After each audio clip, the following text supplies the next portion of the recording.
성경에서 이제 사사기를 우리가 계속 살펴보고 있는데요. 사사기에서 가장 유명한 사람이 삼손 아니겠습니까? 근데 그 다음으로 유명한 사람이 기드온이에요. 이 기드온과 이스라엘 백성들과의 관계는 굉장히 밀접한 관계였었어요. 죄송합니다. 딴 생각을 잠깐 했어요. 기드온은 백성들이 죄를 범하였을 때에 하나님께서 그를 하나님의 귀한 말씀을 전하는 사사로 세우셨습니다. 그런데 이 기드온의 그러한 은혜가 이제 이스라엘 백성들에게 임하게 되어지는데 두 개의 사이클이 흘러갑니다. 죄악의 사이클이죠. 하나님이 온전한 말씀을 선포하지만 그 말씀대로 온전히 살지 않는 그런 죄악을 범하는 그 죄악의 사이클이 흘러가고 있고요. 그럼에도 불구하고 하나님은 사사를 보내셔서 그들을 구원해내시는 은혜의 사이클이 돌아가고 있습니다. 그런데 그들이 죄를 범하였을 때 하나님이 도구로 사용하셨던 그 나라가 바로 미디안이라고 하는 나라였어요. 근데 이 미디안이라고 하는 나라가 이스라엘과 아주 밀접한 관계를 맺고 있었습니다. 아브라함의 두 번째 아내 그드라가 어찌 보면 이 미디안 족속이었고요. 모세가 살인을 저지르고 그가 도망갔을 때에 만났던 여인이 바로 미디안 여인이었습니다. 그 요셉이 형제들에 의해서 팔려갈 때 그를 거두었던 자가 바로 미디안이었습니다. 이렇듯이 미디안과 이스라엘 백성들은 굉장히 친밀한 관계였어요. 여러분, 저와 여러분도 굉장히 친밀한 관계의 사람들로 인해서 어느 날 갑자기 어려움을 경험할 때가 굉장히 많을 줄로 믿습니다. 이 미디안의 사람들이 이스라엘 백성들을 압제하기 시작하는데요. 그 압제가 정신 차릴 수 없을 정도의 압제가 시작됩니다. 오늘 우리가 읽지 않았지만 6장 3절과 5절에 있는 말씀을 보니까 제가 한번 읽어볼게요. 이스라엘이 파종한 때면 미디안과 아말렉과 동방 사람들이 치러 올라와서 진을 치고 가사에 이르도록 토지 소산을 멸하여 이스라엘 가운데에 먹을 것을 남겨두지 아니하며 양이나 소나 나귀도 남기지 아니하니 이는 그들이 그들의 짐승과 장막을 가지고 올라와 메뚜기 같이 많이 들어오니 그 사람과 낙타가 무수함이라 그들이 그 땅에 들어와 멸하려 하니. 이 미디안의 군사는 어마어마한 메뚜기 떼처럼 찾아와서 이스라엘 백성들의 모든 것을 다 앗아가 버렸습니다.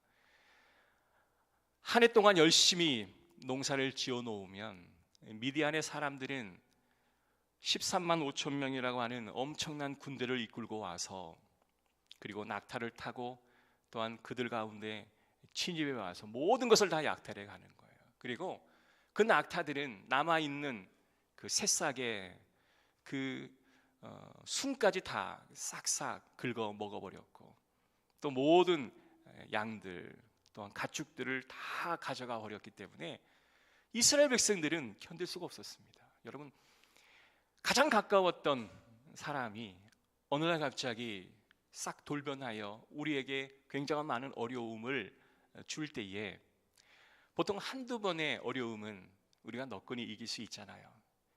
미디안의 군사들은 1년, 2년 한두 번 그에게 고통을 주는 게 아니라 7년이나 그 고통의 세월을 끌면서 그들이 고통을 주었습니다.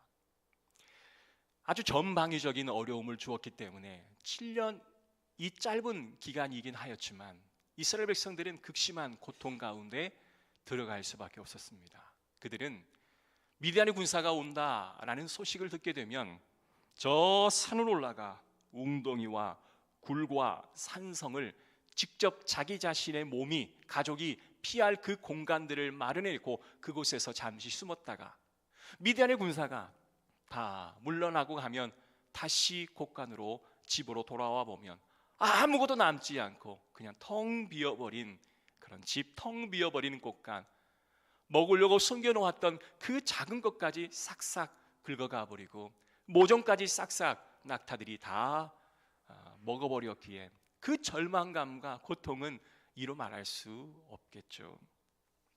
이런 상황 속에서 이스라엘 백성들은 하나님 앞에 부르짖기 시작합니다. 우리 교회 성도들 중에도 그 고통 중에 있는 성도들의 이야기를 듣다 보면 어떻게 저런 어려움을 경험할 수 있을까? 이 답을 좀 주고 싶은데 줄 답이 없을 때가 굉장히 많습니다. 그때는 기도밖에 할 수 없어요. 아니, 기도가 유일한 우리가 해야 할 무기인 거죠. 기도하다 보면 하나님 앞에 저절로 이런 고백이 올라옵니다. 하나님, 저 가정을 붙잡아 주십시오. 하나님, 저 영혼을 붙잡아 주셔야 합니다. 어디에도 돌파구가 찾을 방법이 없습니다. 하나님, 함께하여 주셔야 하겠습니다. 이러한 기도가 절로 나오는 모습을 발견하게 되어집니다. 여러분, 이 사람들은, 이스라엘 백성들은 얼마나 힘들었을까요? 도저히 어떤 방법으로도 미디안을 막을 방법이 없었어요. 그들은 심리적으로나 극심한 고통을 경험할 수밖에 없었고 아픔을 호소할 수밖에 없었습니다. 이런 가운데 그들은 하나님 앞에 간절히 부르짖기 시작합니다. 6절부터 8절 보십시오. 이스라엘이 미디안으로 말미암아 궁핍함이 심한지라 이에 이스라엘 자손이 여호와께 부르짖었더라. 이스라엘 자손이 미디안으로 말미암아 여호와께 부르짖었으므로 여호와께서 이스라엘 자손에게 한 선지자를 보내시니, 여기 보면 한 선지자를 보내시니, 여기 한번 밑줄 한번 그어보세요. 하나님께서 그들을 구원할 사사를 보내는 게 아니라 먼저 누구를 보냈어요? 선지자를 보냈어요. 선지자를 보내신 이유가 뭘까? 지금까지는 그들이 죄악 가운데 하나님 앞에 부르짖으면 하나님이 은혜의 도구로 사사를 보내주셔서 문제를 해결해 주셨잖아요. 그런데 이번에는 선지자를 먼저 보내요. 왜 이 백성들이 이 지경이 되었는가? 이거를 스스로 아는 게 더 중요하다, 하나님은 여기셨던 겁니다. 근원적인 문제를 먼저 다루고 싶었던 거죠. 눈에 보이는 가시적인 문제가 아니라 그 가시적 문제 안에 담겨 있는 근원적인 문제 있잖아요. 우리가 아픔과 고통을 토로하지만 그건 드러난 거고요. 드러나지 않는 나의 내면에, 아니 내 자신도 알지 못하는, 남들도 알지 못하는 오직 하나님만이 아실 수 있도록 인도해 주셔야만 내가 고백할 수 있는 내 마음의 근원적인 문제 있잖아요. 그것을 먼저 하나님은 건드리기를 원하셨어요. 하나님 문제 해결이 관심이 아니라 우리의 심령을 먼저 다루기를 원하셨습니다. 그래서 죄를 향하여 애통한 마음이 생길 수 있도록 현상적으로 나타나는 이 모든 것들이 단순히 해결되어져서 기쁨을 너희가 회복하는 것이 하나님의 뜻이 아니라 왜 이렇게까지 될 수밖에 없었는지 그 근원적인 그 원인을 스스로 볼 수 있도록 하나님은 안내하셨다는 겁니다. 누구 때문이 아니라는 거예요. 바로 너 자신 때문이다. 미디안 때문이 아니라는 거예요. 너 자신 때문이다. 이 한마디에 자기 내면을 볼 수 있는 그런 기회를 허락해 주신 것입니다. 성도 여러분, 혹시 여러분 문제가 있으십니까? 혹 여러분 가운데 주의 말씀이 들려온다면 여러분 기대하십시오. 이게 바로 은혜의 계절이 우리에게 닥쳐온 시간이고, 이것은 바로 하나님이 우리를 만나주시는 은혜의 시간인 줄로 믿습니다. 긴 겨울이 지나고 이제는 히터를 들지 않아도 따뜻한 햇살에 옷을 벗을 수밖에 없는 그러한 푸근함이 지금 주어지는 계절이지 않습니까? 하나님께서 이제는 다시금 솟생케 하는 그 은혜가 있기를 여러분 기대해 주시기를 주의 이름으로 축복합니다. 아멘. 선지자의 메시지는 이거였습니다. 너희가 애굽 땅에서 강한 팔로 지키신 여호와 하나님을 잊었노라. 너희가 애굽 땅에서 강한 팔로 지키신 여호와 하나님을 잊었노라. 하나님은 이스라엘 백성들을 애굽에 40년 동안 노예로 있으면서 그들을 모세를 보내 출애굽을 시켰습니다. 그리고 며칠 후에 만나로 그를 먹이셨고, 그리고 불기둥과 구름기둥으로 그들을 인도하여 주셨습니다. 목이 마를 때는 반석에서 물이 터져 나오게 하였던 그 하나님의 인도하심을 너희가 잊었노라 라고 말씀하시고 계시는 거예요. 너희가 하나님을 잊었노라. 자, 제가 여러분의 집에 방문하여 집사님, 권사님, 제가 보기에 집사님 하나님을 잊어버리신 것 같아요 라고 제가 질문을 한다면 여러분은 어떤 반응을 보이실까요? 아니 무슨 말씀하세요? 저 하나님께 기도하고 예배도 잘 드리는데 제가 왜 하나님을 잊는단 말입니까? 라고 답을 하시겠죠. 그런데 하나님을 잊지 않았다고 말씀을 하시는데 여러분 마음속에 뭔가 막연한 두려움이 있다고 한다면 그 두려움은 하나님을 잊어버린 증거라고 말할 수 있습니다. 제가 몇 번 말씀드렸죠. 불안은 대상이 없는 게 불안이고요, 두려움은 대상이 있어요. 그래서 그 대상을 바라보면서 느끼는 감정이 두려움의 감정입니다. 사람들은 이 불안한 감정을 해결하기 위해서 너무나 많은 일들을 하기 시작하고 어떤 사람은 그걸 평생에 걸쳐서 그 불안한 감정을 해소하기 위해 일을 쓰는 사람도 있습니다. 근데 어떤 사람들은 그 불안한 감정을 잘 극복하고 이겨내서 엄청난 성장을 이루시는 분도 있다라는 거예요. 그런데 하나님께서 뭐라 하시냐? 너희 마음속에 하나님을 잊어버린 근거가 바로 너희 마음속에 있는 두려움 때문이다. 여러분 두려움이 뭘까요? 막연한 존재하는, 그러나 그것이 왠지 내게 좋지 않은 일을 줄 것 같은 어떤 두려움이잖아요. 그죠? 이러한 마음이 있는 자들은 네 마음속에 하나님을 잊어버렸다라고 이야기하시고 있다라는 겁니다. 그래서 하나님은 여러분 마음속에 있는 내면의 불안함을 보기를 원하셨고 두려움을 보기를 원하셨습니다. 자, 그런데 이 기도원을 하나님이 부르실 때에 언제 불렀을까요?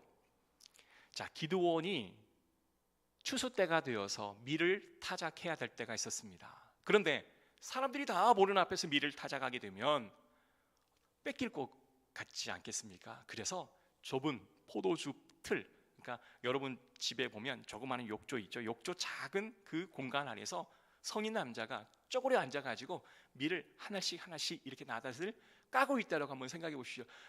남자로서 굉장히 쪼잔한 행동 아니겠습니까? 아유, 좀 가져가면 가져갈다 할지라도 그냥 대범하게 좀 곡식을 타작하고 그냥 가져가면 그냥 가져가라고 이렇게 할 것 같은데, 그러면 당장 먹고 살 음식이 없으니 그냥 마음이 줄어들 수밖에 없죠. 그런데 그 타작 마당도 아닌 그 포도즙 틀, 그 조그만 공간 안에서 밀을 하나씩 하나씩 나단을 까고 있을 때 하나님이 그를 불러요. 참 놀랍지 않습니까? 그런데 불러서 뭐라 하십니까? 큰 용사여 하나님이 너와 함께 하시도다 라고 말씀하십니다. 그런데 히브리 원문을 보면 큰 용사여 라는 말이 먼저 나오는 게 아니라 주께서 너와 함께 하시도다, 큰 용사여, 이게 순서적으로 맞다고 이야기를 합니다. 무슨 말일까요? 내가 큰 용사가 되었기에 하나님이 나를 불러주시고 하나님이 함께 하신다 말하는 게 아니라 하나님이 함께 해주시면 내가 곧 큰 용사가 되어진다라는 말씀이었던 거죠.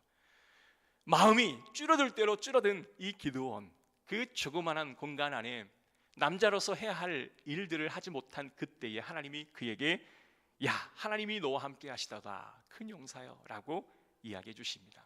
여러분 얼마나 하나님의 은혜가 넘치는 순간입니까? 이러한 기쁨이 저와 여러분 가운데 있기를 주의 이름으로 축복합니다. 자, 그런데 이때 기드온의 반응을 한번 보십시오. 13절 시작. 기드온이 그에게 대답하되 오 나의 주여, 여호와께서 우리와 함께 계시면 어찌하여 이 모든 일이 우리에게 일어났나이까? 또 우리 조상들이 일찍이 우리에게 이르기를 여호와께서 우리를 애굽에서 올라오게 하신 것이 아니냐 한 그 모든 이적이 어디 있나이까? 이제 여호와께서 우리를 버리사 미디안의 손에 우리를 넘겨주셨나이다 하니. 아니, 하나님께서 그렇게 다가오셔서 말씀도 해주셨는데, 하나님, 만약에 하나님이 우리와 함께 하시다고 말씀하셨는데 그러면 어떻게 미디안 같은 이 사람이 우리를 이렇게 힘들게 할 수 있나요? 아니, 우리 조상들과 함께 하셨다면서요. 미디안이 우리를 괴롭히는 그 기간 안에는 하나님 우리와 함께 하신다라는 말, 나는 믿을 수 없습니다 라는 말로 기드온이 화답을 합니다. 여러분, 이 말씀은 무엇일까요? 지난 7년 동안 미디안이라고 하는 나라에 끊임없이 자극을 받아 내 마음은 온통 엉그러지고 상처투성인 마음이 되어져 버려서 누군가가 그 마음을 살짝만 건드리고 지나가도 내 7년 동안 쌓아놨던 그 내면의 그 분노가 한순간에 확 폭발되어져 버리는 그런 상황이다라는 겁니다. 누구에게 말할 수도 없어요. 누구에게 굳이 설명할 수도 없어요. 그러나 건드리기만 하면 그냥 그게 딱 폭발되어져 버리는 상황.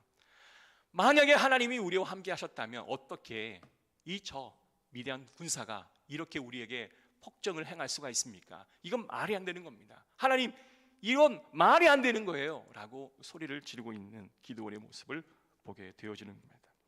이런 막막한 현실 앞에서 하나님이 어디 계십니까? 하나님이 우리와 함께 하시다면 정말 그거에 대한 보여주십시오, 증거를 보여주십시오 라고 이야기하는 겁니다. 자, 이렇게 아픔을 토로하는 기드온에게 하나님은 답을 하십니다. 14절 시작. 여호와께서 그를 향하여 이르시되 너는 가서 이 너의 힘으로 이스라엘을 미디안의 손에서 구원하라. 여러분, 누군가가 여러분에게 막 따져 물으면 사람은 그 따져 묻는 질문에 방어를 하게 되어 있습니다. 그래서 목사님 왜 그러셨어요? 라는 질문을 하게 되면 우리는 나도 모르게 내 안에 방어막이 확 쳐져요. 그래서 왜요? 뭘요? 안 그랬는데요? 이렇게 부정하기도 하고 도망가기도 하고 맞서 싸우기도 하고 그런 반응을 보이게 되죠. 그런데 하나님은요 아무런 반응을 보이지 않으세요. 그러니까 하나님 대체 하나님 함께 하신 거 맞아요? 아니 맞다면 증거 보여줘 봐요. 근데도 하나님은 그 질문에 대꾸를 하지 않으세요. 소통을 모르시는 하나님이신 것 같아요. 소통이라고 하는 것은 내가 한번 말하면 그 사람이 그 질문의 요지를 정확히 분석을 하고 답을 해줘야 되는 거 아니겠습니까? 동분서답하면 안 되잖아요. 그래서 이야기하면 그 질문의 요지대로 답을 해줘야 되는 것이 소통의 원칙입니다. 근데 기드온이 했던 그 말에 예수님은 그 요지대로 답을 해주는 게 아니라 전혀 뜬금없는 이상한 말을 하는 거예요.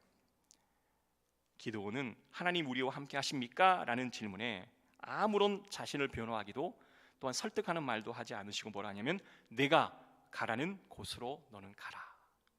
어디로요? 내가 가라는 곳으로 가라. 순종을 명령을 하고 있는 거예요. 이게 참 이상하죠.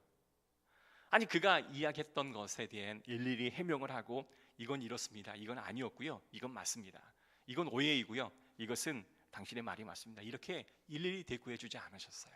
왜냐하면 그 대꾸를 하는 그 자체가 그 7년간의 응축되어졌던 그 감정의 그 폭발물들이 또다시 폭발하는 기회가 되기 때문에 그렇습니다. 하나님은 절대로 그 감정을 건드리기를 원치 않으셨어요. 그리고 순종의 길을 제시하셨습니다. 참 놀랍죠. 이 모든 감정의 쓰디쓴 우리의 쓴뿌리가 순종을 통해서 다 잠재워질 수 있다라고 하는 사실을 하나님은 아신 거죠. 우리 그 청년들이 결혼을 하게 되면 아이 낳는 걸 굉장히 두려워합니다. 사실 저도 총각 때 아이를 낳는 거에 대한 너무 준비 없이 아이를 낳았던 거예요. 그래서 그때쯤에 제가 이제 부모 교육을 제가 공부하기 시작했어요. 그래서 이제 우리 첫째 가연이를 이제 부모 교육을 받는 그대로 한번 해보려고 많이 노력을 했었죠. 이제 우리 나단이 그다음에 안나 때는 그게 점점 좀 희석되긴 했지만 그대로 해보려고 많이 노력했던 것 같아요. 그런데 자녀를 이렇게 키워놓은 지금 상황, 뭐 대학교 4학년이고 이제 고3이고 고2니까 뭐 거의 다 키워놓지 않겠습니까? 근데 하나님이 다 키워놓으신 것 같아요. 얼마 전에 오니까 한 아이를 대학까지 보내는데 몇 억이 든대네요. 근데 과거에는 뭐 1억 든다 했었는데 지금 뭐 10억 든다 뭐 이런 말도 많더라고요. 결혼까지 시키려면 얼마나 돈이 많이 들겠습니까? 근데 두 부부가 노력해서 맞벌이를 한다 해서 아이를 키워낼 수 있을까요? 그러니까 논리적으로 산술적으로는 불가능한데 이상하게 부모가 아이를 낳잖아요. 어디선지 모를 정도의 에너지가 막 솟구쳐 올라오는 거예요. 먹고 싶은 것도 참게 되고 가고 싶은 것도 안 가게 되고 사고 싶은 것도 사지 않게 되어서 결국 자녀를 키워내더라고요. 뭘까요? 하나님의 은혜인 거죠. 여러분 이것을 우리가 본다면 신앙생활이라고 하는 게 우리의 논리적으로 이치적으로 이해가 안 되는 거예요. 근데 기드온은 논리적으로 이치적으로 나를 이해시켜 달라고 다가옵니다. 하나님은 그렇지 않으셨어요. 네가 필요한 건 바로 순종의 훈련이다 라고 순종을 명령하십니다. 사랑하는 성도 여러분, 하나님은 그리고서 광야의 삶을 기억하라 라고 이야기하십니다. 계산하고 합리적으로 추론해서 갈지 말지 따져 결정하는 게 아니라 그냥 가라 하면 가는 그런 순종을 너는 배우라. 광야에서 하나님이 무슨 너에게 계획을 알려주고 갔었니? 가는 곳곳마다 하나님이 반석에서 물이 나오게 하였고 너에게 먹을 것을 제공하지 않았니? 너는 그렇게 나를 따르라 라고 말씀을 해주고 계시는 줄로 믿습니다. 이때에 기드온은 마음속에 이 너의 힘, 이 실체를 알지 못해서 다시 한번 질문을 하는 겁니다. 15절에 있는 말씀 다시 보십시오. 시작. 그러나 기드온이 그에게 대답하되 오 주여, 내가 무엇으로 이스라엘을 구원하리이까? 보소서, 나의 집은 므낫세 중에 극히 약하고 나는 내 아버지 집에서 가장 작은 자인이다 하니, 하나님, 나는 여전히 작고 힘이 없는데 어떻게 내가 하나님의 구원을 그들에게 보일 수 있습니까? 라고 할 때 16절 다시 하나님이 답을 주십니다. 시작. 여호와께서 그에게 이르시되 내가 반드시 너와 함께 하리니 네가 니디안 사람 치기를 한 사람을 치듯 하리라 하시니라. 여기에 반드시 너와 함께 하리라. 할렐루야. 반드시 내가 너와 함께 하리라. 네가 약속의 땅에 설 거고 내가 능력에 전능하신 하나님이고 내가 너에게 힘을 주어 너를 약속의 땅으로 보내리니 너는 가라 라고 명령하는 겁니다. 너는 가라. 너는 가라. 사랑하는 성도 여러분, 너를 고아처럼 내버려 두지 않을 것이다. 내가 너를 지켜주리라. 이런 이 음성이 저와 여러분 가운데 들려지기를 주의 이름으로 축복합니다. 이때에 기드온이 또 이렇게 말합니다. 하나님, 그것이 사실이라면 내게 표징을 보여주십시오 라고 요청을 합니다. 참 기드온은 마음이 아주 작은 자인 것 같아요. 그런데 하나님께서는 그에게 놀라운 사명을 맡기셨고 그 기드온을 통해 이스라엘 백성들을 구원해야 할 책무를 허락해 주셔야 하기에 그를 내면의 훈련을 시키는 것도 중요하긴 하지만 실질적으로 그에게 강한 힘을 제공해 주어서 이스라엘 백성들을 구원할 그날 에너지를 주기를 원하셨던 거죠. 이 표징을 허락해 주십시오 라고 할 때 그가 뭘 준비했냐? 어느새 자신의 처소에 들어가서 제물에 쓸 양과 그리고 한 예바의 곡식을 정성스럽게 준비해 옵니다. 다 미디안에게 뺏겼지만 그래도 하나님께서 그에게 작은 것, 드릴 것들을 준비해 주셨던 것 같아요.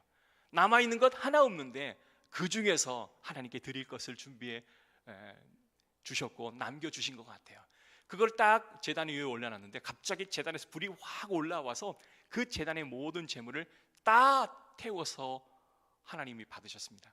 레위기에 보면 제단에 불이 올라와 모든 제물을 태웠다라고 하는 것은 하나님이 열납하셨다라고 하는 증거인 거예요. 자, 기드온은 하나님 앞에 표징을 보여달라고 하였지만 하나님은 그가 드리는 제사를 온전히 흠양하셨다라는 것으로 화답하셨습니다. 이건 뭘까요? 내가 하나님 앞에 쓰임받기 위해 나아갈 때 하나님께서 표징을 보여달라라고 우리가 부탁할 때 하나님은 네가 드려지는 그 예배를 내가 온전히 받았다, 이게 표징이다라는 거예요. 여러분, 예배를 드리고 난 이후에 하나님이 내 예배를 받으셨다라는 확신이 없이 돌아간다면 우리는 그 하나님의 표징 없이 세상을 살아가는 자와 똑같은 겁니다. 그러나 예배 중에 여러분 하나님이 내 예배를 받으셨다라는 그런 확신이 들 때 여러분은 하나님이 나와 함께 하심의 증거를 가지고 돌아가시는 분이신 줄로 믿습니다. 오늘 이 예배가 그런 표징을 갖고 돌아가시는 예배 되기를 원하고요. 내일부터 이어지는 일주일간의 특별 새벽 예배가 그런 표징을 여러분에게 선물해 주는 그런 예배가 되기를 주의 이름으로 축복합니다. 말씀을 마치겠습니다. 우리가 두려워해야 할 것은 어떤 막연한 현실의 고통이 아닌 내가 하나님 앞에 온전히 드려야 할 예배입니다. 여러분, 예배에 집중하시면 그 예배를 통하여 하나님은 여러분의 예배를 받으실 뿐만 아니라 어떤 두려움을 없애주시고 두려움을 없애는 것뿐만 아니라 이제는 미디안을 쳐 그들을 물리치고 하나님의 뜻을 나타낼 수 있는 은총을 주실 줄로 믿습니다.